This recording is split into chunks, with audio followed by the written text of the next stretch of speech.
don't wanna let you know you're so hypnotic, magical.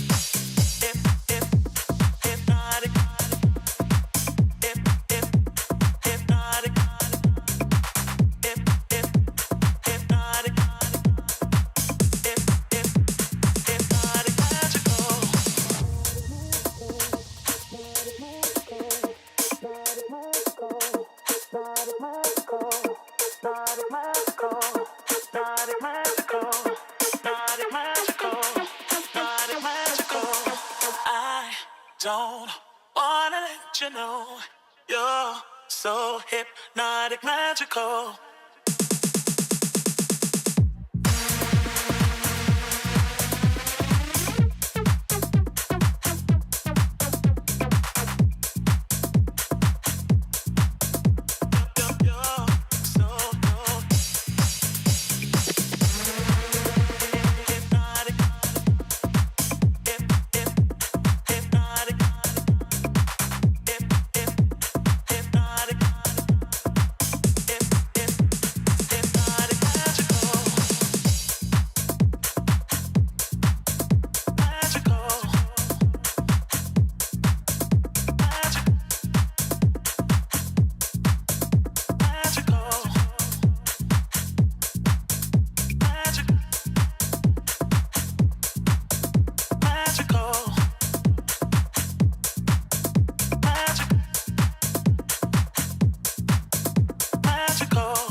You're so hypnotic, magical.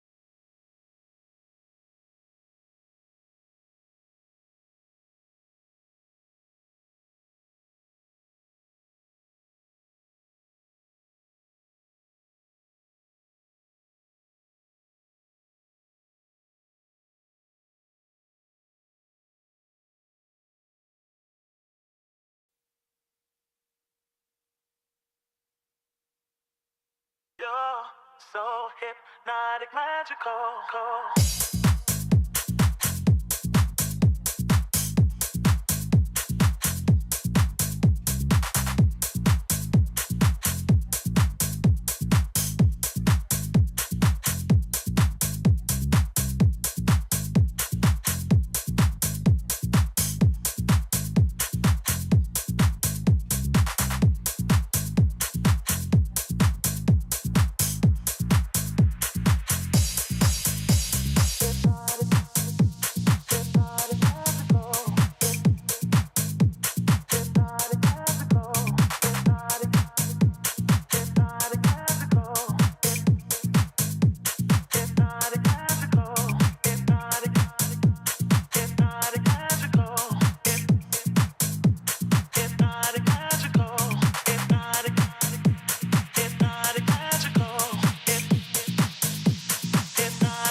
Don't wanna let you know you're so hypnotic, magical.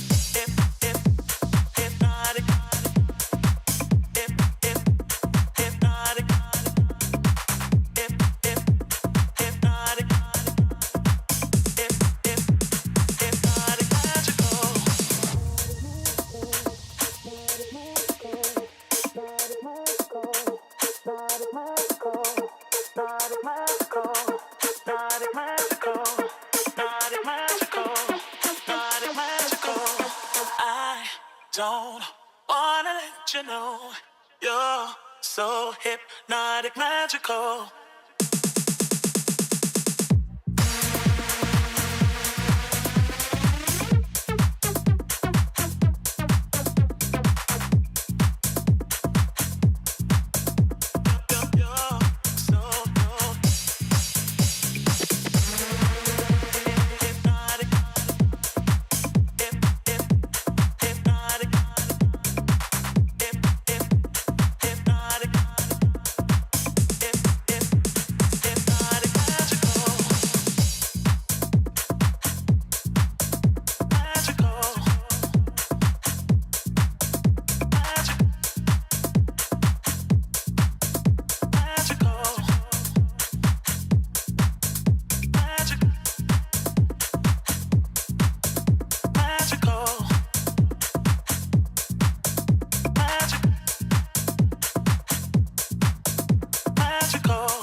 Good afternoon and welcome to Cousins Gymnasium on the cold, rainy campus of Tufts University. Inside the gym, things are heating up as today begins a run of 8 basketball games inside the Cousins confines over the course of the next 3 weekends, all brought to you by JumboCast. Today's doubleheader kicks off with a women's basketball showdown between 2 familiar foes. The 1-2 Roger Williams Hawks coming off their first win of the season versus Salve Regina in the Battle of Narragansett Bay, and your 3-0 Tufts Jumbos looking to start the season 4-0 for the 4th time in the 5 years of Joe Pace's reign. The Jumbos, who rose up to 10th in the MPI ranking with their 61-50 win over Babson last night, have had to completely rework their offense this year without Maggie Russell, leading to a more balanced attack with 6 different players averaging more than 5 points a night. On the other side, the Hawks have been a little bit more top-heavy, with 3 guards, Chloe Richardson, Elizabeth Dufresne, and Sophia Coppola, all of whom averaging 10 or more points per game. Here on this JumboCast presentation of Tufts Women's Basketball, I'm Riley Leno, and I'm joined by our senior sensation, David Latham, and fabulous freshman, Sebastian Gold. David, although it's only 3 games into the new campaign, how do these teams look different from the way they looked last year? Yeah, Riley, I mean, you started to mention it already. Both these teams losing some of their stars last season. For Tufts, obviously, Maggie Russell, a NESCAC Player of the Year, a D3 Hoops All-American, a WBCA 2-time D3 All-American. They're looking to sort of fill that big scoring forward spot. So far, Sarah Crossing, in terms of scoring, has been able to do that. 13 points per game with only three down on efficient shooting. 0.85 from the line, 0.52 from field goal. She hasn't really been able to fill that rebounding role that Maggie Russell played for this team. Sophia Gonzalez doing a lot of the work on the boards for this team so far. 6.7 rebounds per game from the outside. So they're kind of having to crash from the perimeter in order to make up for that loss of rebounding ability in the post. Meanwhile, on the other side, for RWU, Katie Galligan, obviously a 2-time All-CCC first-teamer, a new ball region player, led the team in points last season, so they're missing their biggest scoring threat from 23-24. And Caroline Ellie, a CCC Defensive Player of the Year, 58 blocks, 142 career steals. So on both ends of the court, they're missing a huge piece. And as you said, they're sort of having to spread out the scoring this season. Obviously, Coppola, a prolific scorer last season, but Richardson and Dufresne seeing their roles increase a lot, along with a lot of other players. They're bringing a lot of first years into the lineup heavily, so we'll see how they keep making the adjustments as the season goes on. Speaking of first year, Sebastian, you look at this Tufts team, one spot that we've seen, a bright spot, is Monet Witherspoon. The first year since Annika Decker to get any run in the starting lineup under Joe Pace. How has she been able to adapt to this Jumbo team and looking for a need for a new scorer? Well, as we mentioned previously, the loss of Tufts' #1 star player, Maggie Russell, last year was such a big storyline going into this season, and it was a big wonder of where on earth we were going to get that extra play coming from. We've seen a lot of increased use of Sophia Gonzalez, players like that, Sarah Crossett, but Monet Witherspoon coming out of Missouri, she had offers to go D1 to both Maryland and Howard. However, she decided to come up here to Medford, Massachusetts, and has been a very prolific player for Tufts so far. 2 games ago against Endicott was Tufts' leading scorer in that game. Had another big performance last time against Babson. So we keep seeing Jill Pace using her. Generally, Monet Witherspoon marks the 3rd most minutes of any player on the Tufts team for each of these 3 games. So she has been one of the key players getting going. And on top of that, Tufts has been a very senior-heavy team, senior and junior-heavy, so it's been a breath of fresh air to have a star freshman. We're going to step aside momentarily. When we come back, we'll give you starting lineups and tip-off live from Cousins.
Welcome back here to Cousins.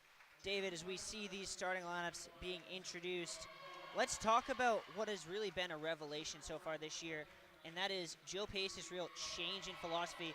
There were times last year we would see 7, maybe 8 players see the floor in total in a game. This year, 11 different players averaging at least 8 a minute. What do you think that speaks to in terms of how she's changing things up? Yeah, I mean, Riley, I think a lot of that has to do with the lineup that we have on this Tufts team now as compared with last season. A lot of the sophomores, just from these first 3 games, we've seen a ton of development in their play. Stella Glanis looks great so far. Hope Nardone, Annie Ryan pitching in. Also, Monet Witherspoon is not a normal freshman. We've talked about the fact that usually Joe Pace does not play freshmen early. Witherspoon obviously an exception. And then a lot of their more senior players, I mean, obviously Callie O'Brien, Sophia Gonzalez, Annika Decker, a lot of their floor runners on the perimeter are back. But now that Maggie Russell, Sam Souza, and a lot of their weapons down low are gone, you need to spread it out a little bit more. And so O'Boyle, Crossett, these other players are filling in those roles, as is Sophia Davis. And I think really it's such a deep roster, it would be hard not to play a sort of spread out lineup. Sebastian, what do you think of how much you think that really is a factor of the fact that she has 11, maybe 12 that she feels confident in putting on the floor on any given day? Well, I think, as you mentioned, 11 to 12 players right here. This is not a top-heavy Tufts team. You know, having a player like last year, having players like Maggie Russell and Sam Souza, they're great to have, and they'll put up the numbers. But if you're running a team really through 1 or 2 players like that, especially more ball-dominant players like Russell, it means that a lot of the other players on your roster don't necessarily have the opportunity to shine. But with this very deep roster, very balanced roster now, you can use strategies and tactics like that full court press, really press everyone forward, make sure the whole team is getting involved in the play, and that'll help you win some games. It will. On the other side, a very talented, top-heavy roster for the Hawks. Looking at the likes of Elizabeth Dufresne, who transferred via Mary Washington from D1 Drexel, as well as Sophia Coppola, who has been a star in that program for years. Hawks going to win the tip. It'll be Chloe Richardson to bring it up, guarded by Decker. Yeah, I mean, Richardson last game against UNE, against Salve rather, something of a revelation. Last season, UNE was her top scoring game, 16 points. 17 already, just 3 games into her sophomore campaign. So be on the lookout for an increased role this season and more scoring from her. Dufresne couldn't get that one to drop, and the Jumbos going in transition. Decker up top to Gonzalez. Davis open. Decker takes the 3. No good. Rebound grab by Crossett. Back out. Gonzalez will try. In and out. And that one grabbed by Richardson.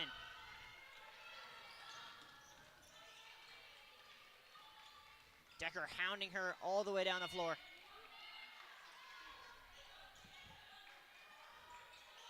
Coppola cycles it, and a travel on Ava Azzaro. You'll notice there on that Tufts play, we saw that shot come in and out of that 3-ball from Sofia Gonzalez, who despite being one of Tufts' strongest players on the year in terms of counting stats, has had some inconsistency. We saw in that Endicott game, she shot 2 for 14. So we'll hope she can get it going a little bit quicker today. That has been an inconsistency. Another one was the turnovers that we saw there from Anae Witherspoon. Hard drive from Coppola off glass, no. Offensive rebound, Quayle gets it to fall. And Quayle, that's sort of her bread and butter, cleaning up offensive rebounds and also getting blocks. A high school volleyball all-state player. She's this team's rim protector, and that's how she contributes. Well, Sarah Crossett, we talked about before we went on air how she had not been a great contributor on the rebounds. There, grabs an offensive one off the Davis miss, puts it back. Azzaro working it here. Around the horn it goes. Quaalude come collect. Coppola gonna drive on Gonzalez, gets a step, floater off glass, no. Rebound grab by Crossett. And Crossett so far has controlled the glass on both sides of the floor. We mentioned that as a struggle, 10 rebounds on the season. It's 3 already in just the opening minutes of this game. Roger Williams in his zone. Decker with some space, cuts through. Tried to find Crosser on the baseline, tipped out of bounds. I think it's interesting to note, despite the extremely early stage of this game, in their offensive possessions, we haven't seen Roger Williams really resort to the 3-ball, despite by far having the highest 3-ball percentage in the newly renamed Conference of New England. Not only that, they are the 14th ranked in the country 3-point percentage shooting team nationwide at 38%. Witherspoon wide open, unsure of herself, now gonna drive. Kicks out to Decker, and the Jumbos reset with 5 on the shot clock. Decker drives right, stops, kicks, Crossett swings it. Witherspoon with 3, gonna have to put it up. Block, oh, they're gonna call that a charge. And Jill Pace not happy. Annie Aspesi gonna check in right now. Roger Williams, a strength for them consistently, has been forcing turnovers that aren't steals. So drawing fouls like that, and also, causing violations on the other team. In their last game, only had 7 steals to the opponent's 12, and yet still forced more turnovers. Coppola with a big offensive board there. Dufresne will restart things. Coppola drives on 2, runs into problems. That'll stay with Roger Williams. And Sophia Coppola learning a very valuable lesson that you cannot drive against 3 Jumbos. I mean, Coppola so far having a lot of success getting into the paint, but that help defense so far very effective. Great fadeaway there from Dufresne over Aspesi. Decker in some trouble here against this zone press. Into Crossett. Back to her. Off glass, no, does not get the roll. Dufresne gonna bring it up. Inside Coppola against Davis, spins. Floater off glass, no. Gets her own rebound, tries to go back up. That's on the turf, and a foul on Gonzalez.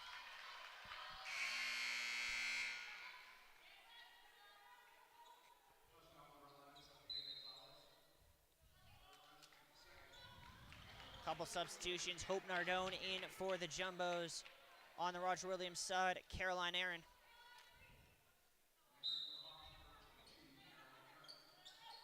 Here she is. Handoff.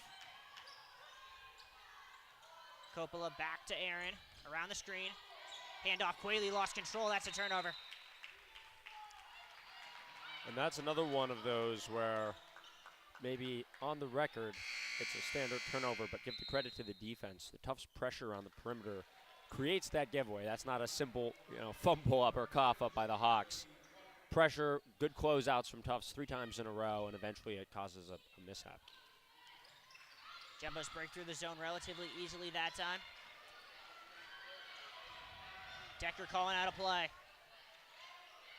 Gets it right back. Gonzalez wide open, will take it. Short, Decker got it. Gonzalez thinks about swinging it. Nardone thought about the shot. Decker trying to get it inside. Skip pass corner. Aspazi 3. No. Nardone fighting for it, and Gonzalez will corral the offensive board. Trying to do too much with that. That's another turnover. Definitely keep an eye on the turnovers for Tufts today.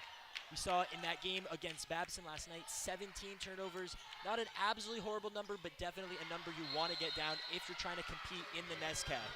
And no surprise that Joe Pace not happy with that defensive possession.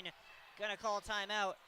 David, it really seems as good as the Jumbos have been defensively so far this year, they just can't stop Sophia Coppola right now. Yeah, I mean, her drive she can really go both ways on the drive. So far, they've been swinging around the perimeter well, which makes players close out, using their momentum against them. On a number of occasions, they've been able to create enough, off-ball defense that comes across in the paint to guard her on a double, but so far, really, they just can't keep her to the perimeter, and she's causing problems. When you looked at the stats coming in, the biggest outlier between these two teams was shooting percentage. It's early on, but Roger Williams right about at their average at 33%. Jumbos somehow have gotten worse. Only 1 for 7 from the floor to start this one. I mean, three-point shooting so far, rough for the Jumbos, and this has been a struggle all season. I mean, .23 from deep so far. That's not what you're going for. A couple games ago, we saw them start really slow against Endicott and then pick it up in the second half. They'll see if they can have that kind of shift today. This time around, Sophia Coppola says, I don't think so. Yeah, that's not going to help the shooting percentage numbers. Galanas had no chance once Coppola came across there. It's a bit of a mismatch there. Galana's just a 5'8" guard for Tufts there. Much shorter than Sophia Coppola's height, and that was a very simple block for her to take care of. Jumbo struggling to break down this zone. Aspazi gonna try and dribble it. Into Nardone, gets it right back with 5. Kicks. Galana's gonna take this 3. Hits rim. Offensive board, not corralled. Dufresne's got a 3-on-0. Galana's tracking back. Dufresne off glass. Got it. Yeah, Sebastian, you mentioned that height differential. That's what allows a sort of 1-2-2 down into a 2-3 zone like they're running right now to work, is you can close 4 or 5 foot gaps on the perimeter because you have the height in your guards to do so. Kick, Ryan 3. Way short, and the Jumbo can't not buy a basket right now. Dufresne ahead of the pack once again. Lefty off glass, left is short. And a foul there. Hawks, once again, a brilliant takeaway, getting out in transition. I mean, that's a dream situation to wind up in for Elizabeth Dufresne, and she'll want to make that one count next time. But you can't argue with the formula so far for RWU. The formula so far for the Hawks has been darn near perfect. So there are 2 consecutive plays, and missed Tufts three-pointer led to a very easy fast break for Elizabeth Dufresne. Tufts has really got to find a way to either get that 3 ball in or prevent that from happening again. Nardone, mid-range, finally gets one to hit. And sometimes it's a case of once you break that seal off the basket, sort of that mental block goes away and the whole team starts to find their hand. We'll see if that's the case here. It was Tuesday night against Endicott when suddenly, after 3 quarters of unable to hit a shot, the Jumbos couldn't miss. Richardson. Clark able to save it. Dufresne calling for a screen with 5 on the shot clock. Step back 3. In and out. Richardson with the offensive board. Back to Dufresne. She'll try again, but not before a travel's called. And we've talked about this before, Riley. That is a huge source of turnovers for any team that plays on Cousins, but especially visitors. I think Tufts maybe has a bit more of a feel for how slippery this tie court can be around the 3-point line, and the refs see that little shift in the foot, they're going to call it. Yeah, 3 turnovers apiece so far. Nardone back to Ryan. Around the horn it goes. Galana skip pass. Ryan cuts in, gives it right back. Inside feed, O'Boyle. Hook shot, no. And the rebound grabbed by Clark.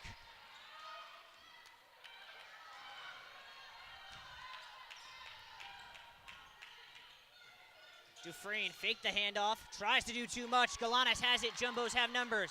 Ahead to Nardone, she's gonna go solo. Reverse no, Galanas rebound no. And the rebound grabbed by Richardson. We're going end to end here at Cousins. both teams trying to get out in transition and make their defensive hard work count, but so far, they've both lacked efficiency on the other end on those fast breaks. Clark got inside position on a Spacey for the two there. And the Hawks lead is 10-4.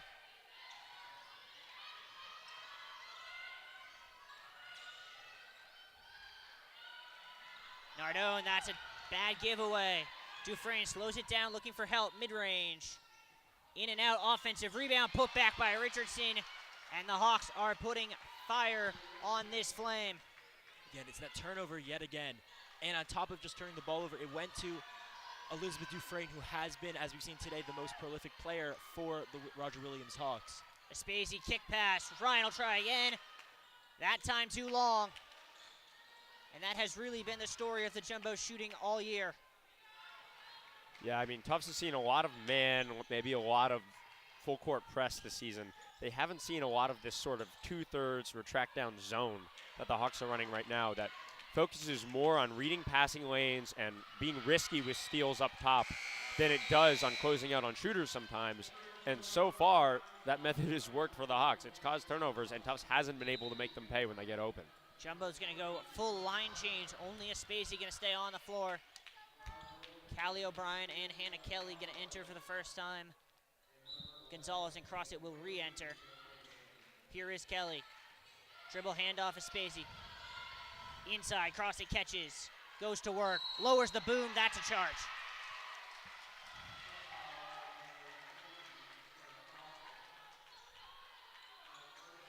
And I mean, smart play by Quayle there. She sees Closet lower the shoulder. Doesn't have a lot of momentum, but knows that generally if you get both feet set and then hit the deck in that sort of play, it's going to be a charge every time. Really high defensive IQ from the Hawks so far. Aaron, Coppola able to save it.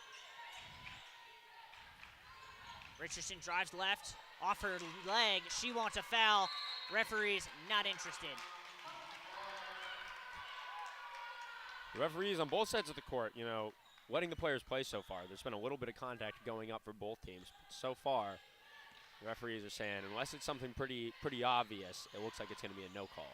Jumbo's with a bad turnover there. There it is again. That's the point of this high two-thirds court press defense is the second you get over the half line, trap in the corner.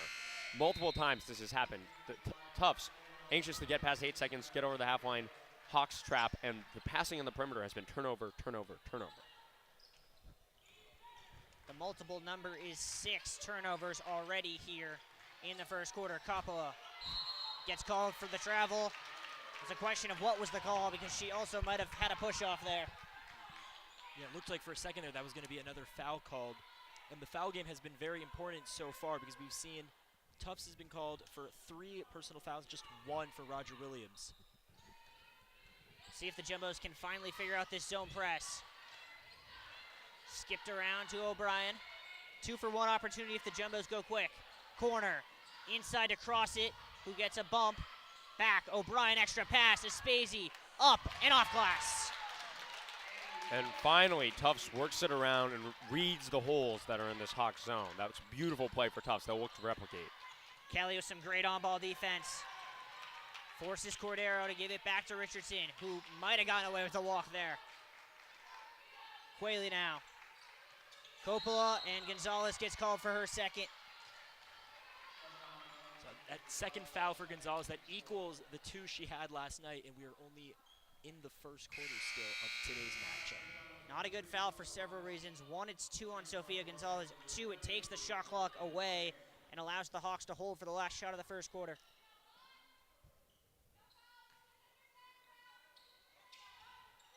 Galanis 1v1 against Dufresne, who seems more than content to hold for the last shot.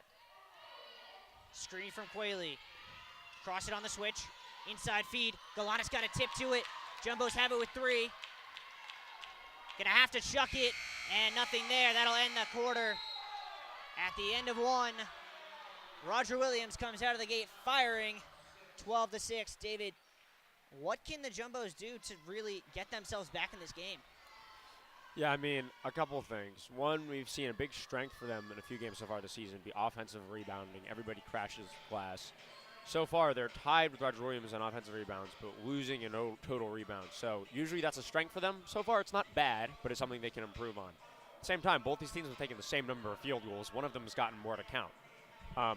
You could attribute that to bad shooting, but I'd say also attribute that to the kind of chances they're generating.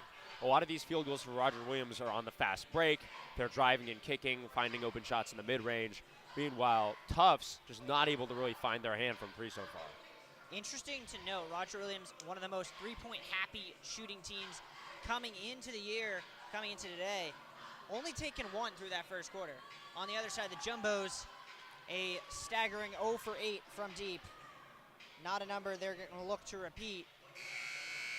And you look at these stat lines, I think the one that jumps out the most to me, Monet Witherspoon, got pulled 90 seconds into that first quarter, has not seen the floor since.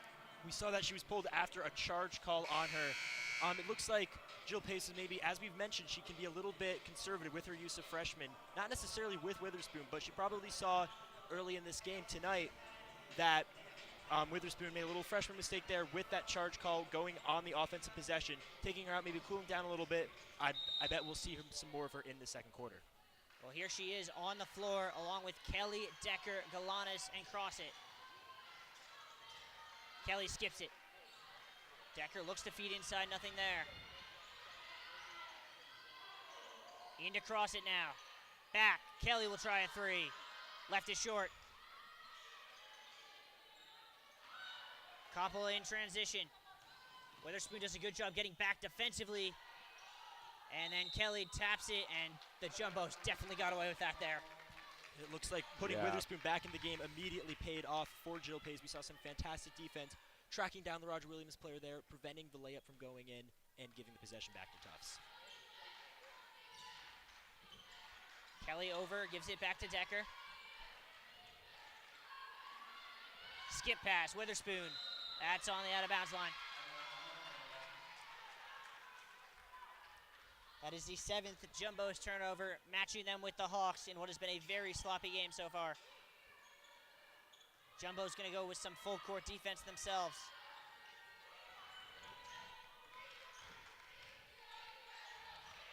Richardson to Dufresne, who got free on the screen, mid-range, gets the roll.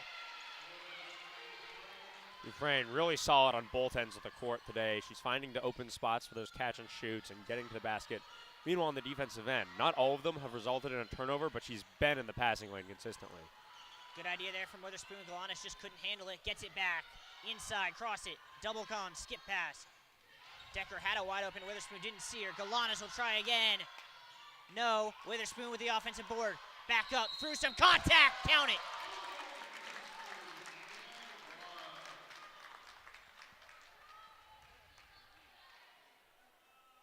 I do want to mention, back on the Roger Williams side of the ball, we've talked a lot about Elizabeth Dufresne today. Kind of shows how stats sometimes lie a little bit, because she's only shooting 2 for 7 from the field. That's a 28% shooting percentage, but it really seems like she has been the heart and soul of the Roger Williams offense and defense today. Witherspoon completes the three-point play. Jumbo's the closest they've been in about 5 minutes.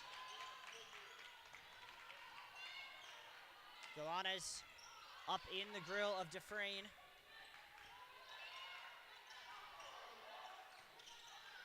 Now Coppola. Inside feed. Witherspoon almost intercepted it. Off glass for 2.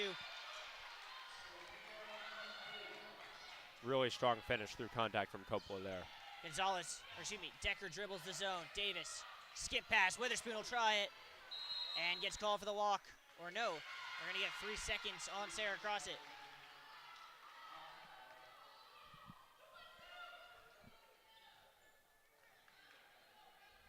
And I mean, the type of defense the Hawks are playing right now forces Tufts to keep one low and then spread the perimeter, and they're basically daring Tufts to take those shots from 3 where they have 1 or 2 seconds. So far, Tufts has said, okay, they're taking them all, but they're just not getting them to fall.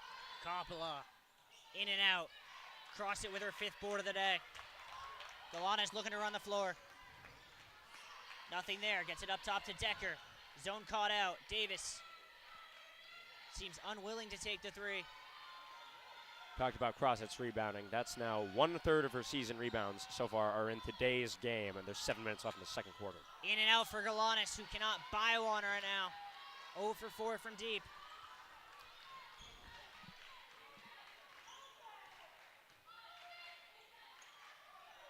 Coppola collects up top, handoff to Frayne. Looking for the cut of Richardson, off glass, got it. Brilliant done from Dufresne there. Believe it or not, that is her first assist on the afternoon. Richardson finishes, and just like that, Roger Williams are doubling up on the Bows.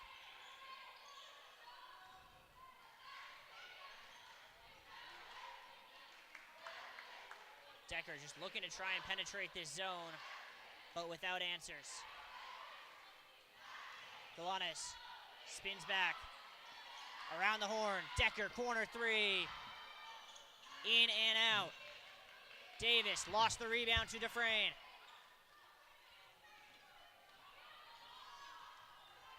Coppola, crossover, and one. No, they're gonna call it down on the floor.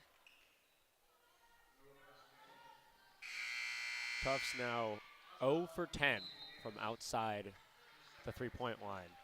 Roger Williams also hasn't hit one, but they've only made one attempt, as you said. Roger Williams, they've shot less threes than their opponents this season. We talk about them as a great three-point shooting team, but a lot of it is that they take good threes. So far, that's not what Tufts given them. They've given them the drive and the fast break, and they've been taking advantage. Annika Decker just takes it off of Coppola, who then commits the foul. And to your point, David, we saw at the end of the first quarter, we saw Jill Pace trying a different play with some post play. We saw the ball go in from Sarah Crossett, but we haven't really seen that type of play replicated since then. It seems like Tufts has reverted to trying to get that three-pointer to go in yet again, but as you mentioned, they're still 0 for 10. One way they could look to change that, Michaela Paquette's entrance. She's the best shooting big the Jumbos have. Shot 40% from deep last year. Annie Ryan. Aspesi wants it. Decker gonna go to work. Kicks it to Aspesi. She'll try. No. Paquette with the offensive board. Through some contact. Nardone will collect. Ryan is open. Decker just can't get her the ball. Aspesi through two. And I think they're going to get a foul on the reach there from Caroline Aaron.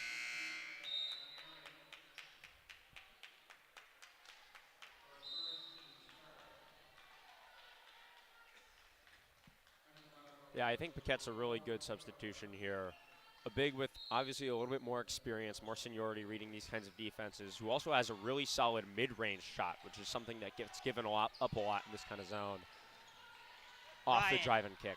Floater, no. Paquette grabs the board, gets fouled. We'll see if they call that on the shot. They're going to stay on the floor, but the Jumbos will be shooting the rest of the way with 5:18 to go in the second.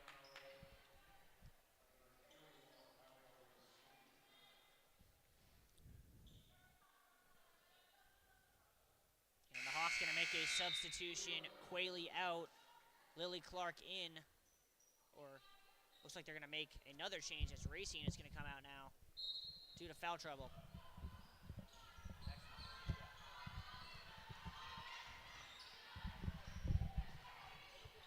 Nardone for three.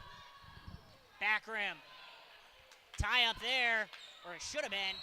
And then Decker gets called for the reach. And that's kind of emblematic of the Jumbos afternoon.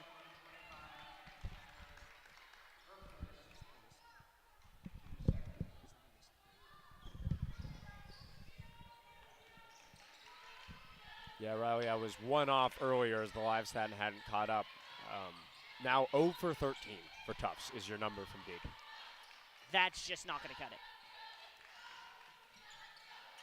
I mean, sometimes it's as simple as that. If you're a team who is strong from deep and considers themselves a strong three-point shooting team, and you come out 0 for 13, you're not going to win unless something changes.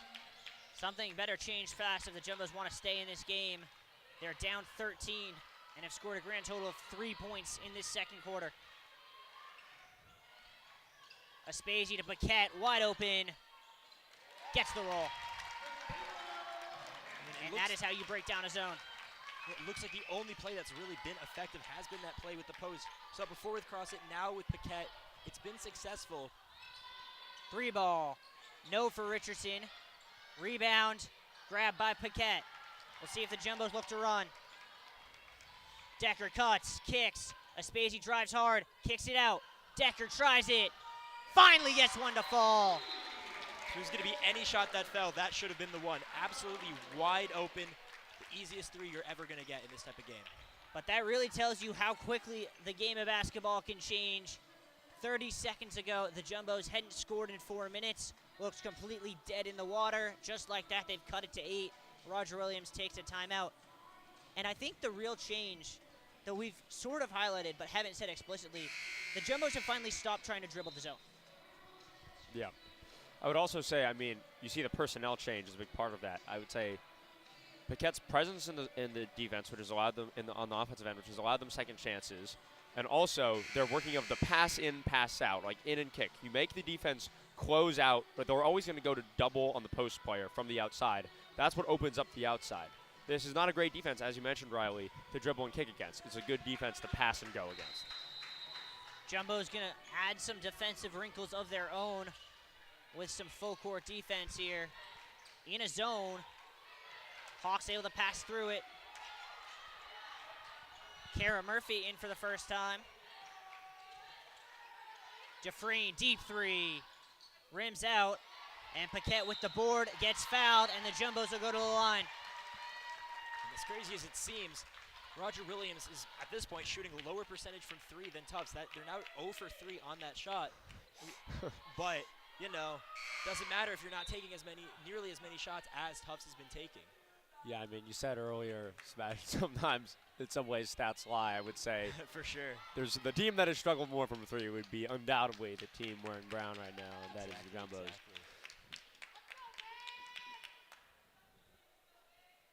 Paquette, who is a really good free throw shooter, shot 78% from the line a year ago.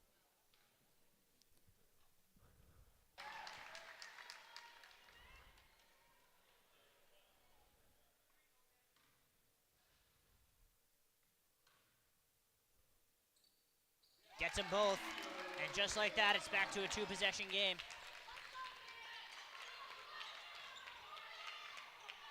Clark across the timeline. Jumbo's in the woman-to-woman. Murphy trying to get it inside, nothing there. Around the horn it goes, Clark. Aspesi all over Dufresne. Clark faces up. Now Richardson gonna drive. Floater off glass, hit the side rim. Nardone with the board. Jumbo's gonna run. Decker. Ryan, 3 ball. Make it 2 in a row. What have we talked about, Riley? This is a team that seems to all get the hot hand at once. Jumbo's on a 10-0 run. Dufresne picks up her dribble, skip pass. Crowd's starting to make some noise. Inside feed. Nardone got a touch to it and then commits the foul. And Riley, I mean, we've talked about Tufts as a team that can look, to be honest, weak for a little bit and then all of a sudden start scoring in droves. I mean, in the Babson game, they went into the half. They were down a decent way into the third quarter, then really picked it up late in the third. Then Babson brings it back within 2. Tufts gets 11 in a row to put it out. It's these sorts of runs like the one they're on right now that have made them 3-0 so far. Jumbos have an opportunity here with Dufresne off the court for the first time today. Sequoia Sweeney doing the ball handling. Decker with a touch. 5 left on the shot clock. Azaro spins, kicks. Sweeney gonna take, that's way short, that's an air ball. Ryan, Jumbos could tie here. Ryan for the tie. No, offensive board kicked out. Kelly swings it back. Skip past Kelly. Around the horn it goes. Ryan will try again. We're tied. It looks like that's Tufts' first corner 3 to go in today. typically one of the easier shots of the three to get in, but Tufts has struggled finally getting one in, tie game. Sweeney inside feed. Quayle. Sweeney up and under. Handoff. Richardson comes hard off it. Left is short. O'Boyle with the board. Jumbos will look to take the lead. O'Brien. Kick pass. Ryan able to save it. Drives baseline. Kicks.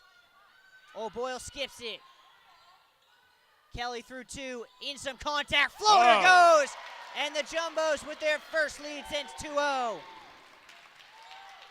And we've sort of brushed it off so far today, but I think it's now time we start talking about the really poor shooting from Roger Williams. Now that they've lost their own lead, they're going to have to find a way to get that three ball in. They're currently 0 for 4. Jumbo's on a 15-0 run right now. Decker knocks it free and then gets called for the reach. It's Sebastian, talking about the poor three-point shooting, but also on the offensive end, they've been creating tons of great chances underneath, and I mean, some of them have been nice finishes, but they've been struggling to get a lot of layups that I think for a lot of these players would be considered gimmies to go. Obviously, there's been contact. Obviously, it's been a battle in the post, but I think if they can clean up their inside shooting, that'll allow them to keep in this game and hopefully get up again. I think a great example of that is Sophia Coppola. For someone who has not attempted a single three, that 3 for 9 field goal, 33% field goal percentage is just not going to cut it if you're only shooting mid-range. Dufresne couldn't get that one to fall. O'Boyle with the board. And all of a sudden, this game seems to have flipped on its head.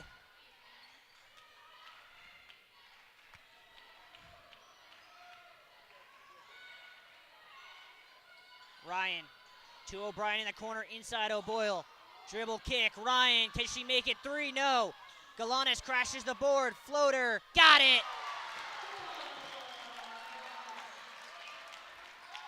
Ten to go in the half. Hawks seemingly without answers. Dufresne, mid-range.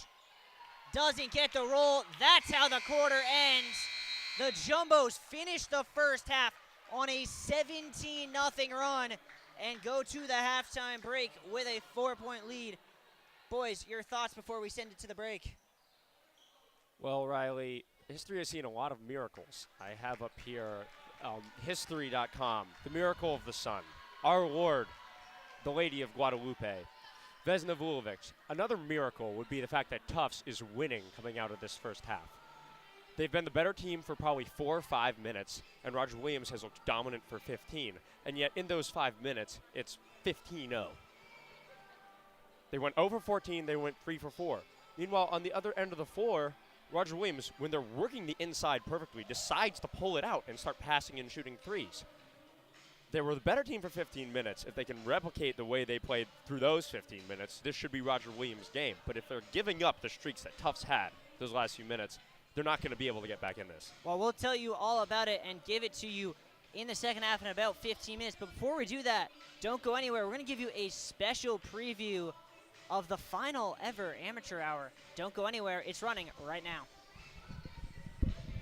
Have you ever been watching a sports game and thought to yourself, I could do what those guys just did? Well, so have we. So today, I brought 4 of my ordinary friends along to test our might against some of Tufts University's finest athletes. This is the JumboCast Amateur Hour.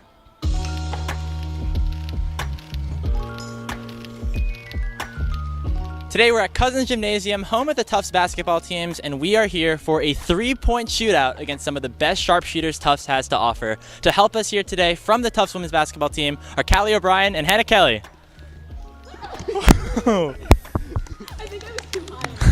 I feel like this is one of those things where this is, why we practice is for really high stakes, for moments like this, and high pressure situations like the one we're about to be in. Like Coach Pace says, this is why you play. This is why we play. Well, let's get into it. Hi, I'm Callie O'Brien. And I'm Hannah Kelly. And we're on the Tufts basketball team. I think I've been playing since first grade, maybe. I think same here. Around there. Somewhere around there. I mean, I don't even know how many hours per week. I can't do the math in my head right now, but a lot of practice goes into it, so it's tough, but it's fun. Between you two, who's going to win? I mean, if you look at my 3-point percentage this year, I would go with Hannah. Actually, I'm not sure that's accurate because I was out for So I hope that's not true. No, we're a team. We're a team. Yes, we do. Hello. Hi. This is weird. Are we the athletes now?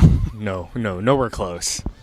Ethan really loves basketball. He's a diehard Clippers fan. He always brags about how he coached his JV team in high school and won, and so that means that he's smarter at basketball compared to the two of us. Our main coach was out for that game, and so I got to bench coach for the first time in my life. I'm 1-0 in my career, 100% winning percentage. That's not going to change anytime soon. I do like basketball. Does not mean I'm good at basketball, but I do like watching basketball. When I went abroad, I did play for the University of Tübingen basketball team, and I did put up at least 2 points per game, maybe even 2 or 3 rebounds. My name is Jordan Burke, not a basketball player. I started warming up, and I have taken about 15 or so shots and have not hit one, so I'm going to lose, definitely.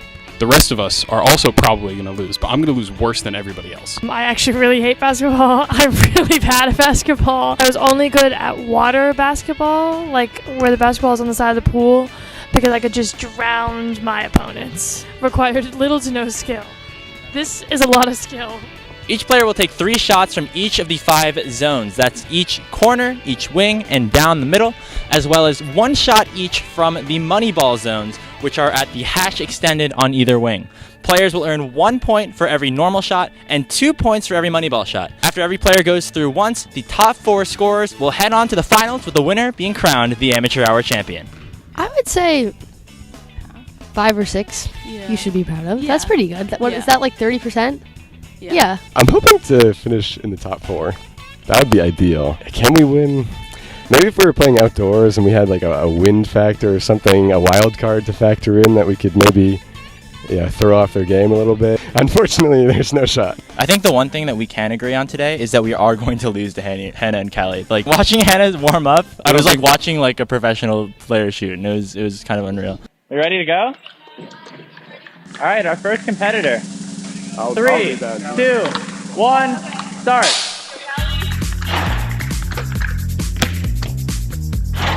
Perfect start for us. Okay, there's one. I'm doing great.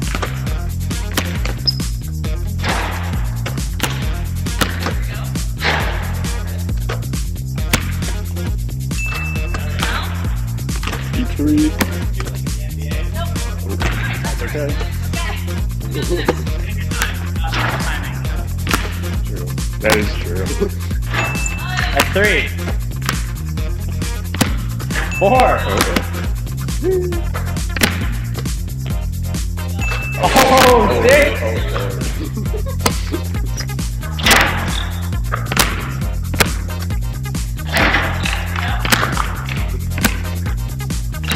All right, 7. Can we hit double digits?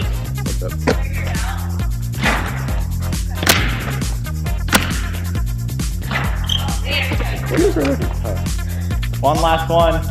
Oh, not bad. That's a good start. 7? Good first round. 7's like close to on a dream day. I Seven's like our maximum. Yeah. 3, 2, 1, go.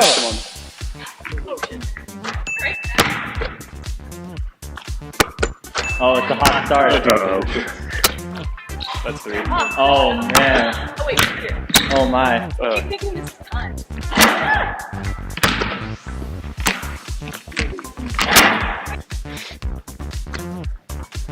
Is that 3 or 4? 4? I've been eliminated.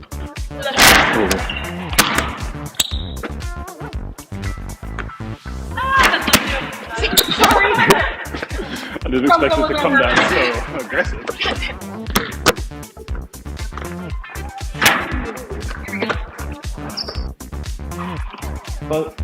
Okay, it's alright. We're gonna close out strong. Still at 4. There you go. Oh yeah. Alright, the left wing is the hot spot. That's 7. Can she jump into the lead? That's 8. 9. 9. That's 10. Double digits. Oh my goodness. It's correct. Oh no, it's looking over. Alright, gents. I I think Ethan's going first, No, right? no. Ethan's going first? Why? Oh. Ethan volunteered. Is it considered unfair if I, like, make bad passes on purpose to try to win? Hey, no. We don't do It's that. not time. Our first JumboCast participant. Ethan in 3, 2, 1, shoot. Go, Ethan. Alright, let's see it. There you go. That thing's a good one. Nice, Ethan. Hey. Take that. Alright. It's long. Okay. Nice. 2. Okay. He's had rounds where he's gotten 1, so this is a good start. He's focused. He's not cool. Sorry. I actually didn't mean to do that. Let's go with 2. Come on, Ethan. 3. Right? Oh, that looks That good. looks good. Oh, no.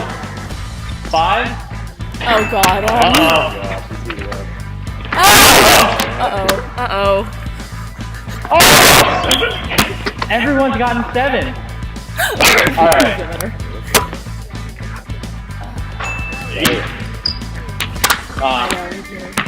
1 last one. 8. That's my fault. I messed up the Gotta give it up on to me. you. You're welcome. Great Instrumental job. is paying off. I mean, Ethan beat me in the first round, so Yeah, I have to say, that was pretty Ethan was good. locked in. Yeah. It was making me very nervous. Kelly's 7 was kind of on the cusp. It was like where I thought if I had a good day, maybe I could get around there. Once I got towards the far wing, where like the right wing, I knew that that was my spot, and I knew that I was getting close to her score, so I was really just trying to lock in. You know, just put up a good score to go into the second round. That's what, 8 points for Ethan? What do you think? Yeah, tough to follow that one up for sure. 3, 2, 1, go. Here we go. Alright. Uh-oh. Oh, man. What the hell? Yeah. Alright. So that's 2.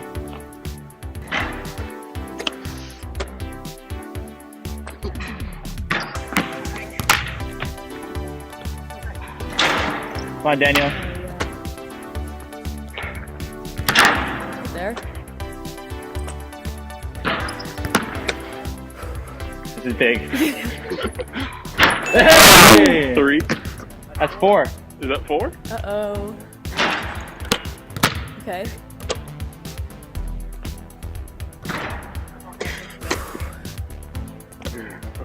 Nice. 5. That's good arc. Oh, God. You're good. All right, we're at 5. Can we hit 6? Make it 6. Yeah! Alright. No, that could mean the difference in getting into the finals. Daniel puts up 6. I prepared a secret weapon. Oh my god. Your game 6 Clay Thompson? Oh, I see it. Okay. Jordan has on a ridiculous headband. I don't know if he thinks it's going to help him be like more aerodynamic. I just think it makes him look like some sort of roided up muscle freak from the 80s that was competing on like a gladiator TV show. Yeah. Ready? Nope, but we're gonna do it anyway. 3, 2, 1, go. Okay. Good start. Toes, Jordan. Watch your toes, Jordan. Get it out of your system. We hit rim. We hit rim again. Yes! I hit the rim. We're doing well.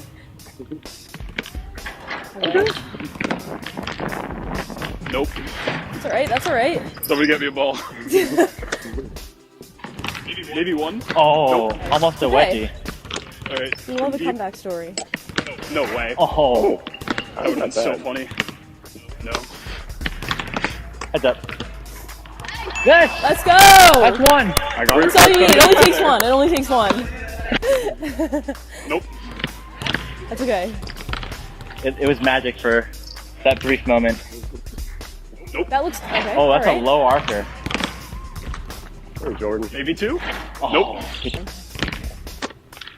Okay. Right there. Alright. Alright, I feel good about this spot. This is the spot. There we go. Oh! Can we hit 2? It's alright. You wanted to save for the last. That's what it was. It's all part of the plan. We're inside. Oh. I really thought that one was in. Honestly, not bad. Not bad. All right.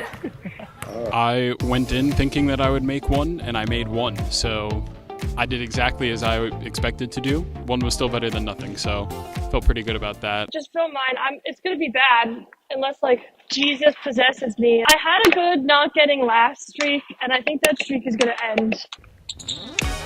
Oh no. Fake one. Okay, that's better though, right? These are getting okay. Getting closer. Better with time. Yeah, listen, here's the deal. I know there's a correct way to shoot the basketball, and I gave it a couple of warm-up shots. We weren't even getting within 2 feet of the net. So I said, scratch that. We're going to go back to my childhood form, which was more of a chest pass, where I could use some of my volleyball skills to really, give me a leg up. This is the one. Got it? So I just have to make one. Yeah. Oh, Lily, you got that in here. Oh, yeah. That looked good. That looked good. Yeah! Hey, let's go! That was huge. 2? That's alright. Oh, it looks good. Alright, that's okay. Okay. Oh no. Alright, last spot, you got it. Okay. Oh, Jordan. You're right there, They look so good. That's okay. The tie This for is it. last, you're coming second to last. Alright. Alright, good. My hand is not in this way. Okay. Feeling good. I think I have a chance. Not a good one, but a good, a chance. Alright. There we go. God damn it. Okay, Daniel's already sweating. When that first shot went in, I felt so good. I knew Daniel's score of 6 was high, but I still thought that there was potentially an opportunity there. And then I didn't make one for like 10 straight shots, and it was very sad. Oh no, I'm about to lose to Jordan. Okay, here it is. You have one. Alright, that was right there. Unlucky. That's in. And welcome back here to the friendly confines of Cousins Gymnasium. Riley Daniel with David Latham and Sebastian Gold. It's been 5 minutes of game time since the Roger Williams Hawks have put the ball through the basket. David, what do they need to do to change that? I mean, I think we already know after watching 20 minutes of basketball what they need to do to change that. It was 22-9 in this gym, as you said, 5 minutes ago. And 17 points later, they've all come on one side. It's 26-22. What they need to do is play offense the same way they were playing it, driving to the hoop, creating inside chances, finding stuff in the mid-range off the pass, and being more efficient when they do get down low, finishing those layups. Meanwhile, on the other end, I say if it ain't broke, don't fix it when it comes to the 1-2-2 press. If Tufts really starts turning up the heat even more so than they did in those last 2 minutes from 3, fine. But they also gave up a lot of stuff on the inside, and really just Tufts broke it down the whole way. I say hold your line and play the way you did for 3/4 of the first half. Spin, turn, nothing there. Quayle goes up, gets fouled, and she'll have a chance to end the scoreless streak at the line.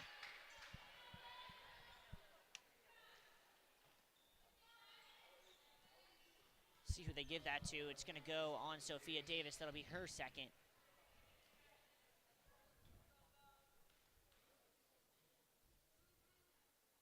And finally, Roger Williams ends the scoreless streak at 5.5 minutes.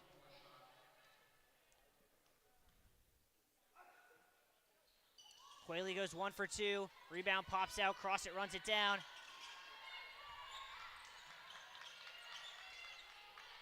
That's her 5th board of the day. Gonzalez skips into the corner. Witherspoon gets doubled. Inside Decker. Back out. Cross it, catches. Witherspoon, Decker, corner 3. No. Offensive board, cross it off, glass for 2. And that's another thing you can't give up, Riley. It started in that second half with the substitution of Michaela Paquette. She got 2 offensive boards quick, I believe. and started putting them back, and now CrossFit looking to do the same. When you move those two from the down outside of the perimeter to trap, you leave a gap underneath, and if Tufts can take advantage, there's going to be a lot of scoring there on the offensive glass. Gonzalez got the rebound off the Richardson miss. Also interesting to note, with the offensive rebounds, Tufts in total has had far more than Roger Williams. Roger Williams has only so far had 7, including the first half and the beginning of the second half. And Tufts, meanwhile, has had 11. Make it 12 as that one grabbed by Sophia Davis. It's going to be a tie-up, but the possession arrow favors the Jumbos.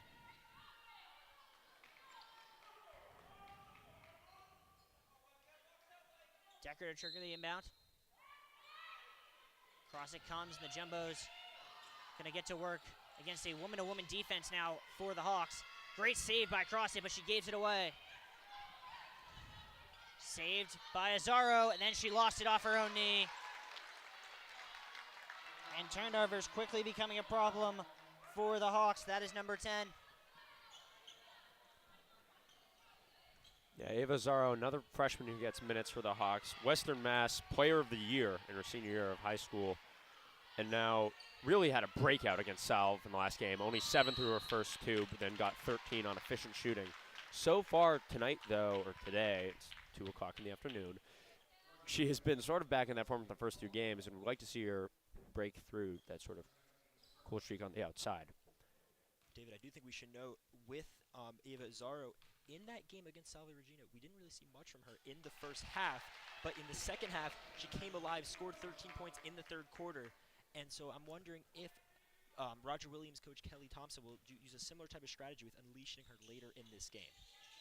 Cross it gets both of them at the line. She's tied for the lead in scorers for the Jumbos with 6, along with Annie Ryan.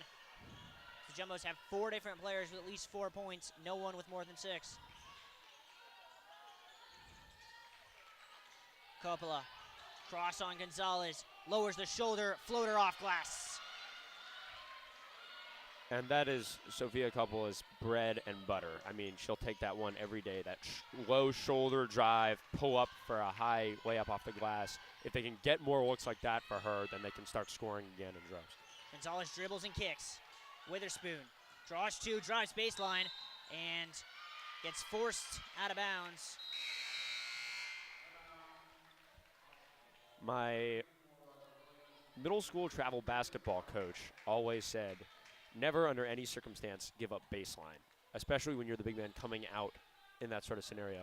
Meg Willie does well to sort of hold that line. If Witherspoon's able to get there to the base, she draws in 2 more defenders and has options. So really well to hold the space from Quayle and force her out of bounds. Gonzalez running the floor. Beautiful pass. Witherspoon and 1.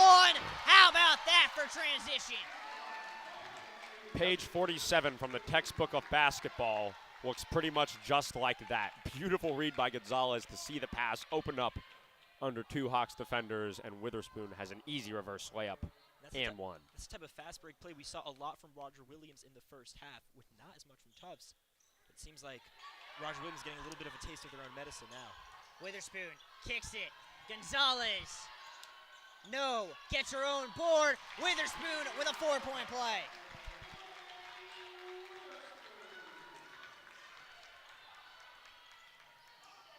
Witherspoon's got 7. Inside feed, Coppola off glass, gets fouled and 1. And Sophia Coppola becomes the first player on the floor to get to double digits.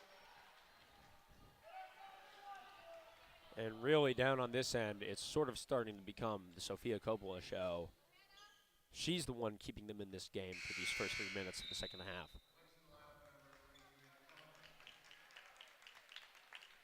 Davis out, Hannah Kelly back in for the Jumbos. As Coppola completes the 3-point play. We talked, Sebastian, about her not as great shooting from the inside so far. It looks like the adjustments have been made in the second half. She's 2 for 2, now at 45.5%, easily their strongest shooter who has a good number of attempts. Gonzalez had a good look, just couldn't get it to fall, and here comes Coppola again. Picks up the dribble, gave it away. Richardson taken off her by Witherspoon. Decker, Gonzalez wide open 3, short. Decker gets it back. Another offensive board for the Bows. Gonzalez drives, kicks, cross it, up fake, inside. Kelly, turnaround, left is short. So even though Tufts wasn't able to score on that play, we saw the importance of that offensive board, giving them the second opportunity. With that missed three-point, that was Gonzalez's 5th missed three on the day. She's 0 for 5. So really, if Tufts can continue to score those offensive boards, that's going to be an extra lifeline to keep them ahead in the rest of this game. Timeout taken by Roger Williams after the nice finish by Chloe Richardson. And just like that, they've cut it back to a 4-point game. It was up to 7. Looks like we're going to get a pretty good ending to this one. David, interesting. I want to hear your thoughts on the fact that we have not seen Stella Galanis so far in this second half. She was really a problem for Elizabeth Dufresne down the stretch in that second quarter. Yeah, I mean, obviously at the beginning she wasn't really able to get the 3 ball to fall. Once Tufts started in general as a team to get the deep shots to go, they're drawing those players who are playing in the sort of outside spots 1 through 2 up higher, opening it up, and Galanis is really using her quickness and agility on the offensive end to get to the hoop, get to the right spots, and score. So far in the second half, it's been a little bit of a big lineup for Jill Pace. I mean, they're using the crashing glass from the outside. Obviously, Kelly, Crossett, even Witherspoon, bring some height to this team and are able to get offensive rebounds. So that's been the approach so far. Witherspoon, 3, short. Ball on the turf. Grabs there by Richardson. She's going to look to run. Witherspoon all over her, takes it off her. Jumbos have a 3-on-1. Witherspoon. Euro! Oh my gosh! That's why Jill Pace trusts the freshman there, because she can do something like that. 2007 Rajon Rondo. 2004 Manu Ginobili. So it was a really gritty steal there. Able to basically wrestle the ball out of her opponent's hands, run it down, take care of it all herself. 2 points for Tufts. Jill Pace wants to talk things over. Sorry, that is a 2 hands on your head sort of move from Monet Witherspoon. Let's not move past that. Just an absurdly technical little Euro step. Makes the defender bite a hook, line, and sinker. And then $1 million move. We're going to take gets another a look finish. at it here. And you can see this in all its glory. Oh. Just destroyed Meg Quelly's ankles there. If that doesn't bring a tear of joy to your eye. Wow. The beautiful game. Monet Witherspoon. Monet Witherspoon, who has been a force here down the stretch. 3 steals, 2 boards, 9 points to lead the Jumbos, including on a very efficient 4 for 5 from the field. You look at that, right? She's only played 11 minutes. 9 points in 11 minutes so far today, as the first one goes for Coppola. Gets them both. Coppola continues that scoring run up to 13 on the day. Kelly inside, cross it, kicks, extra pass, Witherspoon. In to cross it, backs down, out, Witherspoon, 3 ball. No, short, and the rebound grabbed by Racine.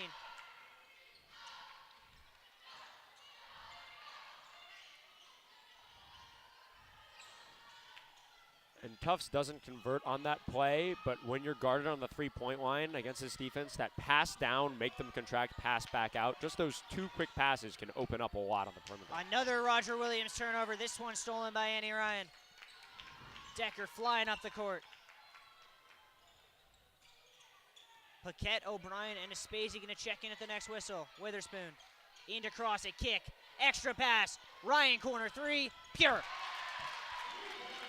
Just like that, that Tufts lead back to 7. I believe that is their highest on the day. We saw it looked like at the beginning of this half, Roger Williams maybe got some of that momentum back from the first quarter, but quickly has switched over to Tufts. Dufresne asking for some help. Nothing really coming. Inside feed. Great catch. Denied there by Kelly. Dufresne from distance. Got it. Ahead. Crossing in all sorts of space. Up. Under. Gets fouled.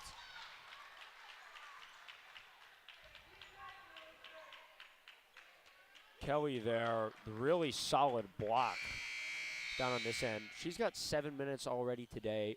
prior to this game, on the season, she had 8. So I think pace, obviously, her usage is up in this game, and I think a lot of that is her ability to control the ball up high in the post and find the right players on the outside, and also to have that impact on the defensive end as she did on that last play. Yeah, Hannah Kelly, a really interesting story. 2 years ago was a critical part of Jill Pace's rotation. Last year, struggled a bit with injury, never could really find her form. We're seeing glimpses of the Hannah Kelly of 2 years ago on the court today. 1 of 2 from the line for Cross It. Dufresne across the timeline, being guarded by Aspesi. Inside feed, and gonna stay with Roger Williams.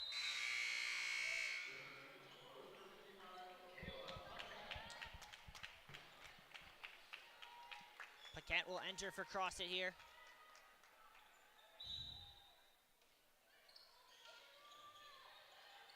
Aaron looking to get it in, does to Quayle, picks up her dribble, and a foul on O'Brien, who is not happy with it.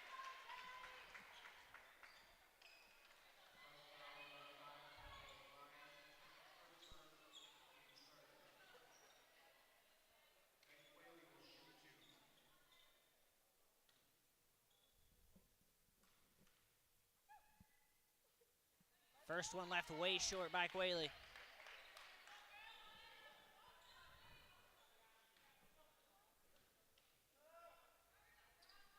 The sophomore gets 1 of 2.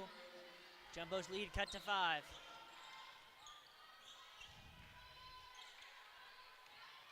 Kelly to O'Brien. Aspesi wants it open in the corner. Gonna get it. Drives, handoff Ryan. O'Brien now. Back out to Ryan, open, long 2, short, and the rebound grabbed by Aaron, off her foot, Ryan with the steal, floater, no, through some contact.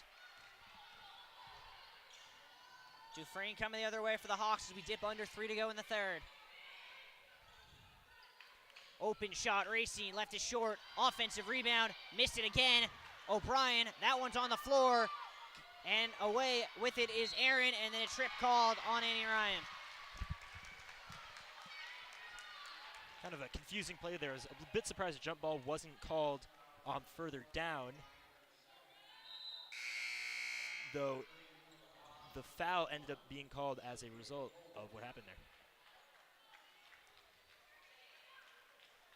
Unclear. Looks like Roger Williams might be shooting here. And that is a 5th team foul, I'm being told, on the Jumbos. Though this interesting, the scoreboard says 5, the scorebook says 4. So the referee is going to have a discussion with the scorers table. Looks like the players are just as confused as we are here. It was at 3 for a long time, and then it immediately went from 2-4 on that foul. The question is, did they miss a foul on the scoreboard somewhere? A big decision to be made. It will be 2 shots. It looks like. Now the referees are going to talk about it. Looks like they're counting in their heads the fouls that have been called, and eventually it'll lead to Caroline Aaron being sent to the free throw line. Excuse me, it's going to be Abrielle Racine.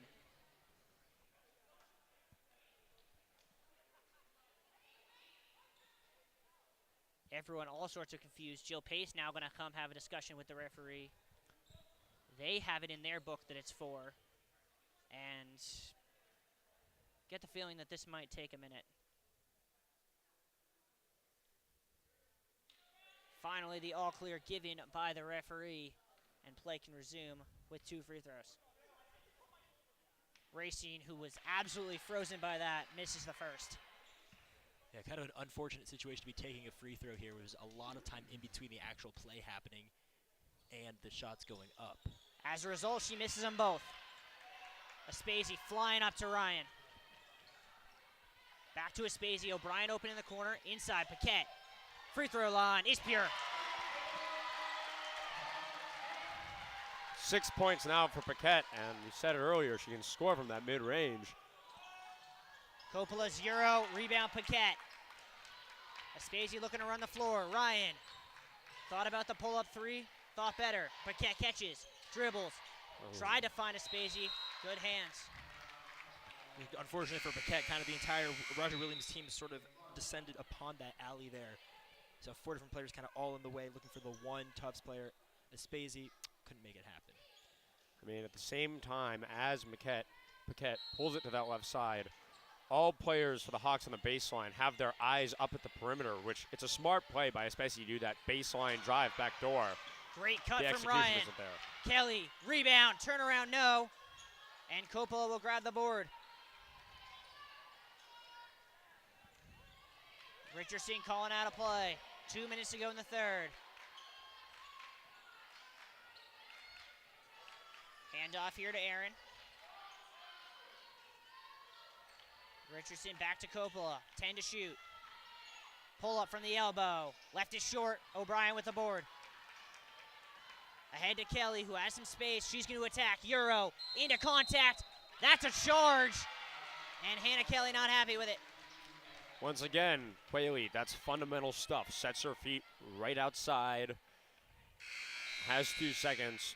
Kelly, no space to get out of the way with defenders converging, and she's forced to bulldoze Quayle and make it a charge. At the same time, Sebastian, you got to feel that Jill Pace is almost okay with that foul. You're running the floor, looking to take advantage of Roger Williams getting back in transition, not able to set up the zone. Yes, absolutely. Again, the momentum has just not really been there for Roger Williams. They've struggled with the ball in that mid-range with the layup. And, you know, with the 3-ball, they've had problems with it all day today. Until finally then, one going in. Sophia Coppola wide open, and there was no doubt that one was falling. She's up to 16, and this one's back to a 4-point game. I mean, you got to remember who you're guarding on the perimeter. Sophia Coppola, this team's second scorer with 14 points per game last season. Yeah, this team hasn't been able to get it going from the 3 so far, but if you leave her wide open in that scenario, she's going to make it count. Another charge, this one on O'Brien, as the Jumbo's offense stalling out a little bit here.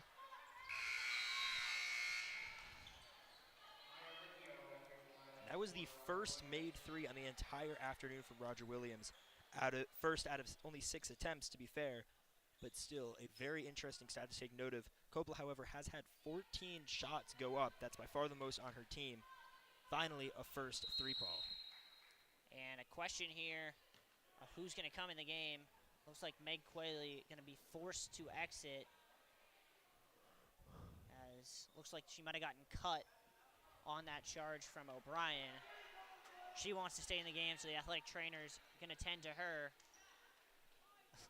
Frustration being espoused there by Elizabeth Duprane, who wants to start play now, but looks like we're going to have an official's timeout, and Quayle's good to go.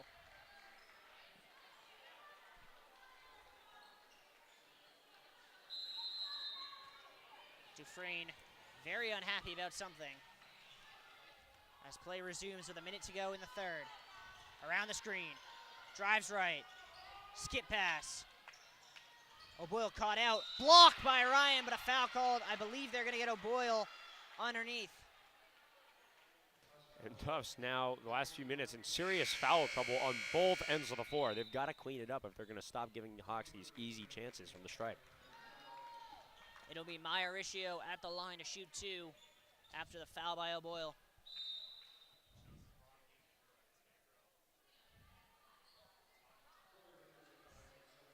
Coppola going to get a rest for the remainder of the third, as the Hawks are going to want her fresh for the fourth quarter. As I mentioned before, Coppola has really seen a large amount of play today. With the 14 shots she's taken, again, being by far the most on her team, it's really, we saw the first part of this game, it looked like almost Elizabeth Dufresne was sort of the heart of the offense for Roger Williams, but it kind of shifted to Sophia Coppola as the game went on, and now she deserves that much-needed rest. Hawks make 1 of 2. They're 6 for 11 from the line today. And it's back to a 3-point game and a pretty even third quarter. Gonzalez to Decker. Draws 2. Inside. O'Boyle puts it down. Back out. Decker with 10. Jump pass. Gonzalez behind the back. Through 2. Gets fouled, and she'll go to the line. Sofia Gonzalez says, I don't care what my high school coach said, I will dribble the zone. I mean, when you've got 6 seconds left on the clock, the defense is pressuring around the perimeter, and you get past that first defender, it's not a bad you see the defender's feet in the post aren't set. Draw as much contact as you can and go up. It's a high IQ basketball play from Sofia Gonzalez. Misses the first. Be interested to see if Roger Williams thinks about putting Coppola back in, knowing they won't have to play defense the remainder of this quarter. Gonzalez gets the second, and the Hawks will look to hold for the final shot of the third. Dufresne, Witherspoon on her like a hawk. 10 left in the quarter. Calls for the screen. Skips it. Richardson, deep three. No. Rebound bouncing around. O'Boyle's got it with three. Gonzalez saves it, and they're going to say she stepped out. 6:10 left, and we'll see what the Hawks look to do here. Coppola will now check in. And the Jumbos have to be very careful not to commit a foul like they did at the end of quarters 1, 2, and 3 Tuesday night against Endicott. And I mean, maybe it's a decoy, but when you sub a player in with 0.6 seconds left, if they're the Jumbo defenders, you have to think that might be the target. Lob to Coppola. That'll be the quarter. And we go to the fourth, 43-39. We're going to step aside when we come back. A phenomenal fourth quarter from Cousins. Don't go anywhere.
Welcome back here to Cousins. Final quarter of play in a phenomenal game so far, the first half of our JumboCast Saturday matinee doubleheader. 43-39 in favor of the Jumbos as we start the fourth. Quayle inside, off glass for two by Abriel Racing. Decker. Gonzalez to Galanis. Didn't have the angle. Gets it back. Skips it all the way up top. Dangerous pass, but a foul called on Richardson, who was a little ambitious. Yeah, it looked like coming out of that pass there from Galanis, we haven't seen as much of her in the second half of this game. It looked like a bit of a, she kind of lobbed it up in the air there, looking for Espezi, but unfortunately, the Roger Williams player was unable to get that block down. Didn't really look like that was necessary to go for it there, but it was a tough pass to read. Decker inside pass on the floor. Richardson able to come away with it. Quayle going to take it up. No Sofia Coppola to start the fourth for the Hawks. Inside to Quayle, double comes, off glass, no. Rebound, Gonzalez with a tough one. Yeah, I mean, Quayle obviously has that height in the post, but there are some things you can define as a losing battle, and going up 1-on-2 in there is one of them. Witherspoon short with the three. Numbers here for the Hawks. Richardson to Dufresne, pulls up, no. Bouncing around. Quayle got the rebound, then it was taken from her. Witherspoon comes away with it, and she's gonna fly. Stops, kicks, Gonzalez, three. In and out. Rebound O'Boyle. Decker, Gonzalez gonna try again. No, she'll drive instead. Kicks, Galanes will try. No, Gonzalez with the offensive board, gets fouled, she'll shoot. Once again, Gonzalez reading the defense, seeing that they're going to have to create contact if they want to stop her layup. leans into it, goes for an and one, can't get the finish, but she does well to get to the stripe. Gonzalez, who is the team leader in rebounds coming into the day, up to 5 on the day for the Bows. That's second on the team today, behind O'Boyle, who has 8. Boyle's not a name we've mentioned too many times today, but as you mentioned right there, it's 8 rebounds. She had 10 in the last matchup against Babson. Definitely kind of a little bit of a silent defensive threat for Tufts. Gonzalez, who's been relatively quiet today, only with 2 free throws made. Makes both of those. I mean, one thing we talk about with Gonzalez, you talk about players over the last few years. 2 years ago, she's all NESCAC third team, D3 hoops all region, and it's because she's one of the best three-point specialists in the NESCAC, shooting .39. Last season, she didn't have that efficiency, made it up on the defensive end. This season, so far, she hasn't been able to get it go from deep, and one of the ways she's made it up is with tenacity on the glass and creating second-chance buckets. Great defense by Galanis, denying the backdoor cut. Ball on the turf. That's going to be a tie-up. Possession arrow to the Jumbos.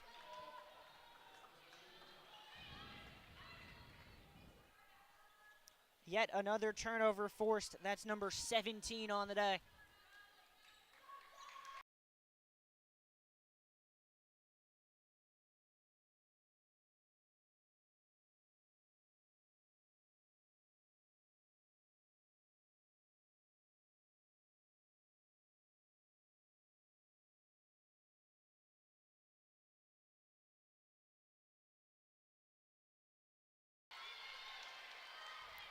Yeah, and I mean, give the credit on that play to Chloe Richardson. Gonzalez, not a lot of contact, but Richardson had carved out the space. Gonzalez forced to go over the top to get it, and that'll be a foul. Jumbos into the zone trap here. First time we've really seen it all day. Dufresne in some trouble, gets it over. Now the Jumbos drop back to woman-to-woman. Dufresne runs into the screen. Decker on the switch. Trying to get inside to Quayle, but nothing doing. Coppola comes off the screen with 5. Dufresne gonna have to create. Step back, but that's a travel every day of the week. Another great defensive possession from Annika Decker, who's been really quiet on the stat sheet, but really influential on the defensive ends.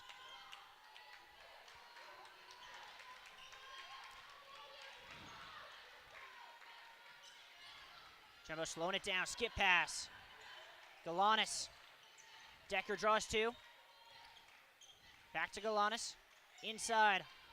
Cross it catches, back out. Galanis, 5th try. Finally connects.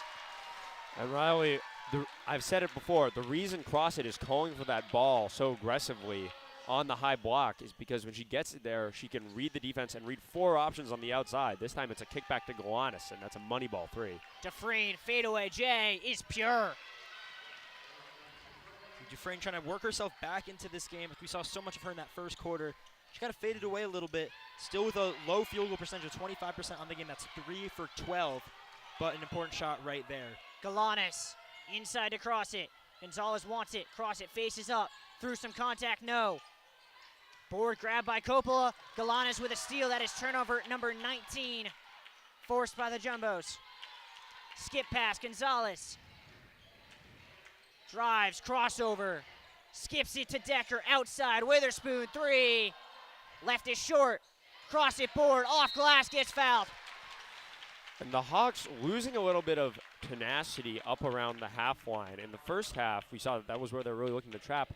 This time, Galanis gets a steal, and they sort of fall back into their half-court zone, waiting for her and Decker to figure it out on the outside. When they were pressing, it was working, and I'm surprised that they've made a bit of a switch up there in terms of play style and defense.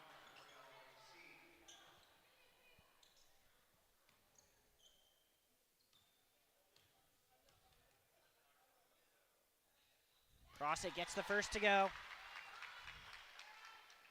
Up to 8 on the night.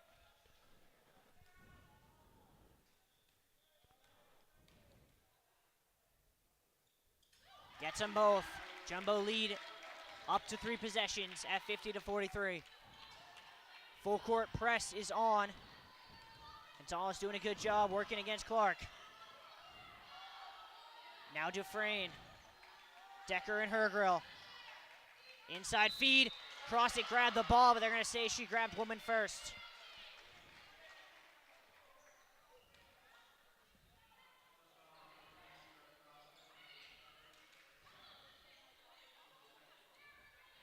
Jill Pace screaming instructions to her defense. Decker denying the easy inbound. Eventually it gets into Dufresne. Feed inside.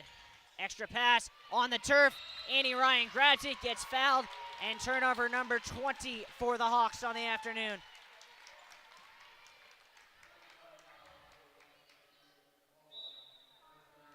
And a timeout going to be called by Hawks coach Kelly Thompson. She wants to talk things over.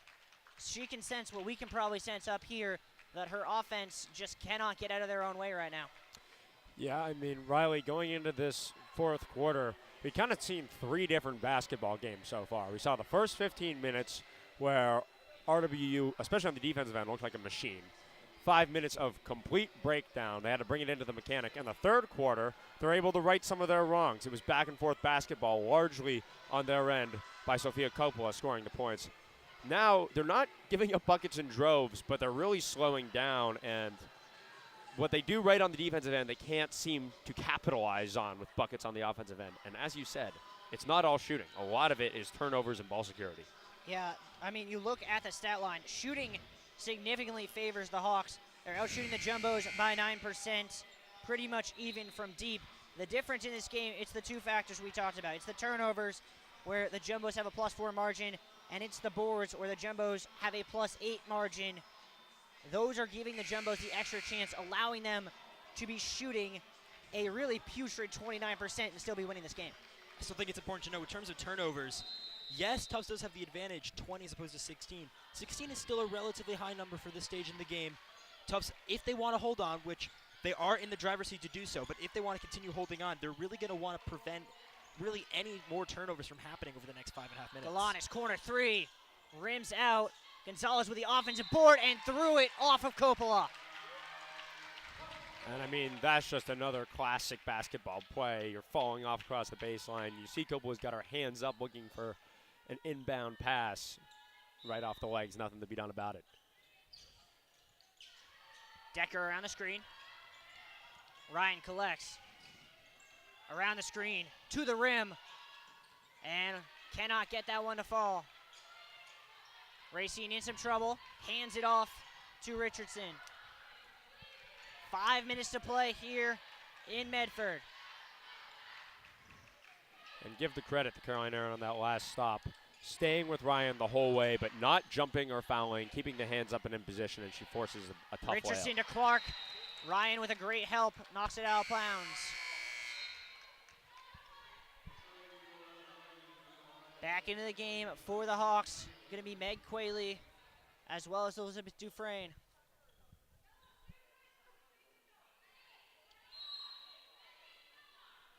Clark lobs an inbound. Coppola collects.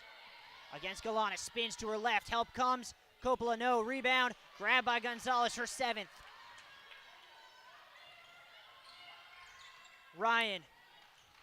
Galanis now. Skip pass. And Annie Ryan can't catch that one cleanly.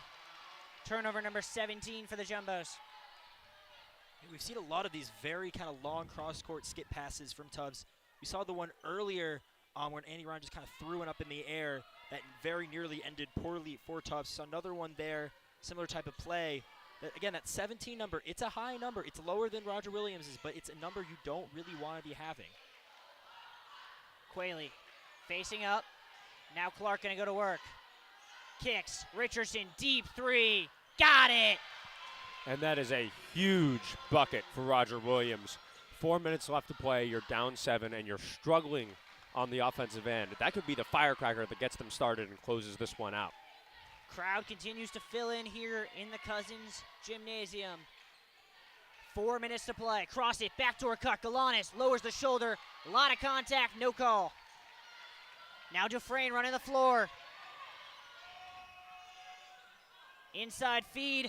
And a foul called on Annie Ryan, who is very upset. Yeah, and as this game draws into the last stages, getting more physical on both ends of the court. neither of these teams can afford to give up easy post buckets right now or allow a pass down to a compromised position. So you're going to see the physicality stay high for the remainder of this game. Jumbo's with 4 guards on the floor here with 3:48 to go. Only Sarah Crossett with the 4 guards. Dufresne, inside feed. Quayle uses the height and 1, and it is a 2-point game.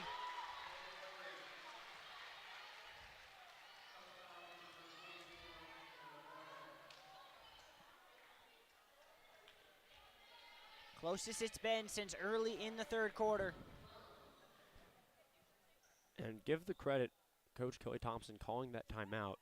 Clearly adjustments were made in that huddle because they were down 7, now all of a sudden they're down 1. Part of it is obviously that good 3 from Richardson, but they've looked way better, stronger on both ends of the floor. They're crashing the glass, getting the nice passes to the inside.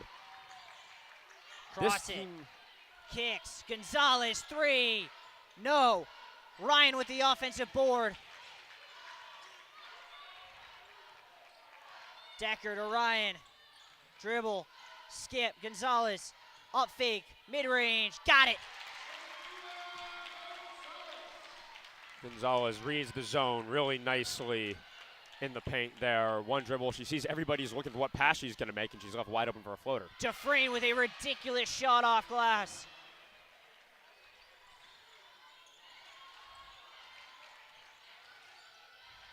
Gonzalez, O'Brien watching in the corner, instead it goes the other way. Ryan, back to Gonzalez. Decker will collect. Around the horn it goes. Back the other way. Gonzalez dribble. Through 2, floater, charge. I think that's Meg Quayle's 4th charge drawn. Tufts has learned the lesson. If Curley, when it's kind of, she seems to have her feet set, maybe only 1 step of setup, the refs are calling that a charge when she hits the deck. They need to start passing those out or playing up and over the block on the defensive end because that's going to be a charge every time. Full court pickup for the Bows. Bit of a worrisome sign for Sofia Gonzalez there. She was able to make that shot before, but she's still just at 1 for 11 on field goals, 0 for 7 from deep. And with a personal foul there, definitely Gonzalez will need, for Tufts to hold on to this lead, will need to play a bigger role. Coppola gets her own board, but misses it, hitting the underneath of the basket. Gonzalez running the floor. Jumbo's with a 1-point lead, 2 minutes to go. Ryan catches the skip. Gonzalez. Cross it, screaming for it, not gonna get it. Decker will drive. Kick to cross it, backdoor. O'Brien out. Ryan, 3-ball. No.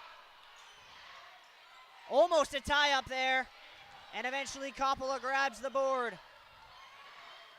Riley, the plays where they see Sarah Crossett on the high post go well. The plays where they don't and only try to work it around the perimeter go worse so far. That's been the key that's opening up this defense, and that was a good chance. They'll want to do that again on the offensive end. Dufresne inside, Clark against Ryan, through contact, and 1. Roger Williams with the lead. And Clark, again, a classic move. You pump fake, you know you're going to make your defender jump, lower your shoulder and try to get a layup with that outside hand. Really solid and 1, and Roger Williams in the driver's seat for the first time in what feels like forever. First time they have led in the second half. Monet Witherspoon back into the game for Annie Ryan.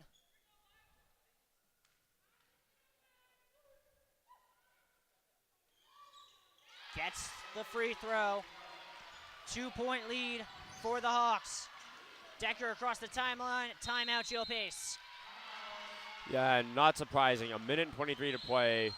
You're up 50-43. All of a sudden, you're down 52-54. Both of these teams can go on streaks. Roger Williams showing it here.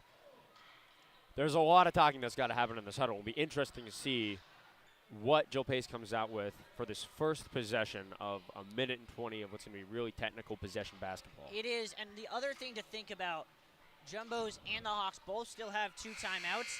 So if you theoretically wanted to, you could play offense, defense at this point, which is why I almost wonder, does Jill Pace go 2 bigs here?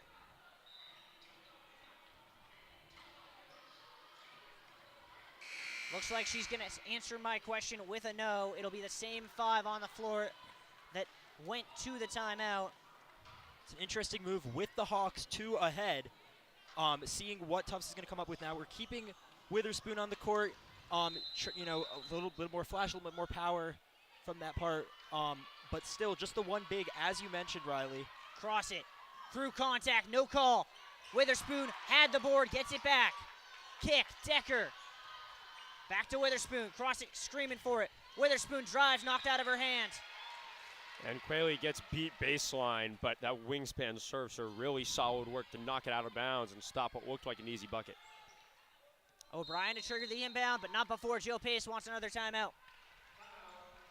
I mean, you said it, Riley. At this point in the game, this is a critical offensive possession. I mean, this could be the bucket that decides the game. And if you're Jill Pace, you can afford to basically set up each play on your clipboard. You can, and I think you probably, if you're Jill Pace, might even give them 2 plays so that they have a play for the next possession, and you don't have to necessarily use a timeout if you're in a tie game situation. But it'll be a phenomenal finish here. I mean, Sebastian, the Jumbos seemingly can't buy a shot right now. So of the 5 on the floor, assuming Jill Pace doesn't change something, who do you look to give you the shot in this moment?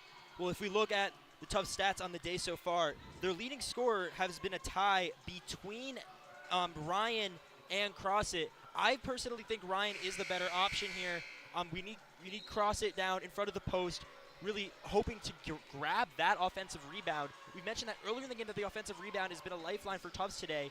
I think now is a perfect time to nail an offensive rebound. So if you can get the ball to Ryan, get a 3-ball up there. If it goes in, fantastic. Tufts is in the lead. If not, hopefully have Crossit below the post to make something else happen. Ryan not on the floor. We'll see what the Jumbos do instead. Into O'Brien. We dip under a minute to play in Cousins. Decker with 10 on the shot clock. Around the high screen. Witherspoon, mid-range. In and out. Rebound grabbed by Dufresne. We'll see what the Hawks look to do. Richardson against Witherspoon. Neither team with a foul to give. Coppola, a foul called on O'Brien, and that is not something the Jumbos could afford. And foul trouble really been the curse for Tufts in this final period. This final quarter, both ends of the floor they're drawing. You cannot afford to send Lily Clark down 2 points with 40 seconds to play to the line.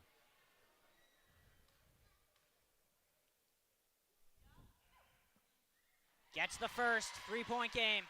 Clark was already 2 for 2 on free throws in this game so far. She's 7 for 9 on the year, so definitely, yeah, exactly as you said, David, not the person you wanted to foul. Gets 1 of 2. Rebound grab by Gonzalez. We'll see if the Jumbos look for 2 or if they go for the 3-ball. Gonzalez with it. Back to Decker, corner. 30 seconds to play. Decker gonna drive, kick. Gonzalez, up fake, drive, floater. Got it off glass. 1-point game. We'll see what the Jumbos do here. Dufresne against Decker. Decker gets called for the reach. And once again, I mean, a great play by Gonzalez to bring it within 1, and that's when you start to have those memories of those close fouls where you're reaching a bit too much over these last couple minutes, especially on that last play for O'Brien. You could be playing just straight possession defense now, but you're forced to send Dufresne to the line. First one in and out. Dufresne is a bit of a weaker free throw shooter, 50% on the year so far. So if Tufts is going to foul someone, Dufresne was the one. Missed them both. Jumbos rebound. Jill Pace timeout. And the Jumbos are going to have 1 possession to set up a potential game winner.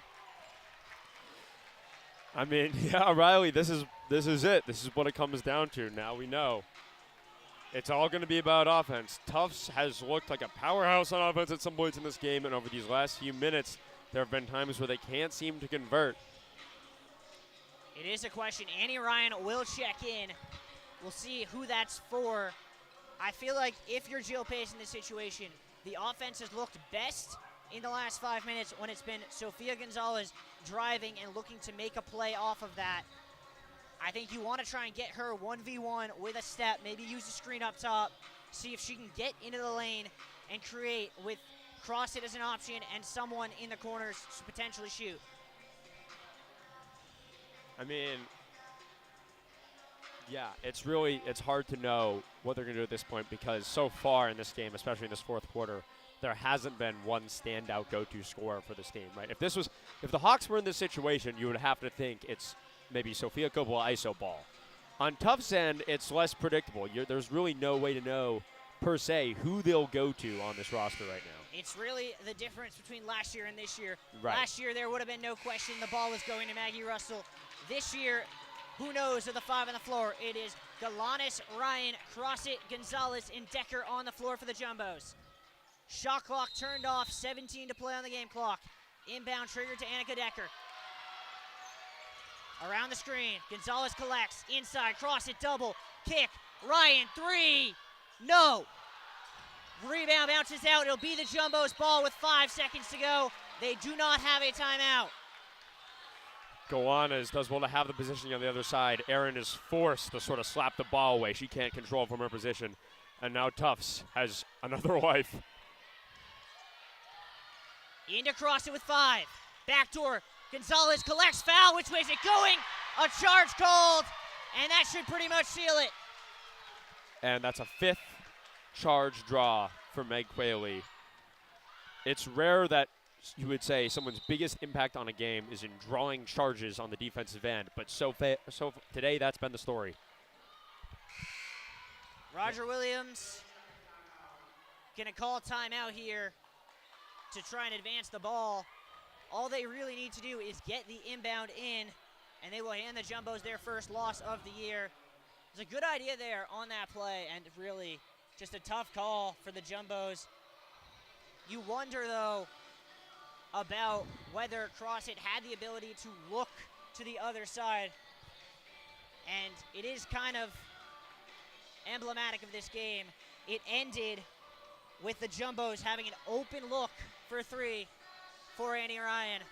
And in a game where they shot 6 for 34 from deep, it just couldn't fall. Yeah, and Tufts, as you mentioned, they're 6 for 43. That number, Tufts, this has just not been their 3-ball game. It hasn't been a 3-ball for Roger Williams either, but they've been a more durable team. They've had some other options to go for. Tufts there, they just needed that 3-ball to go up, and it's just not been their day for that.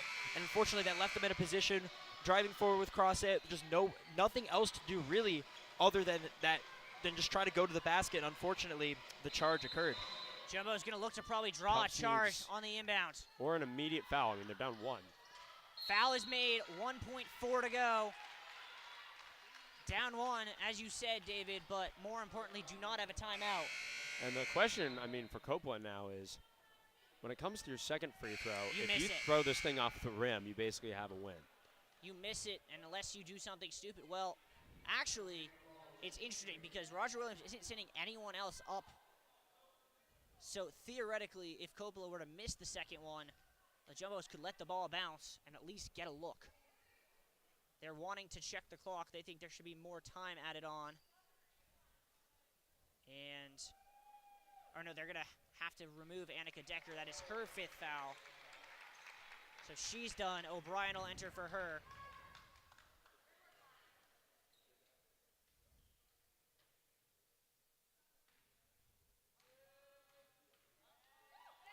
Coppola gets the first. Now the question. I think you're right, David, that she would like to miss this. But you risk doing that. All sorts of chaos happening. She doesn't miss it, makes it. Gonzalez. And that's your ball game.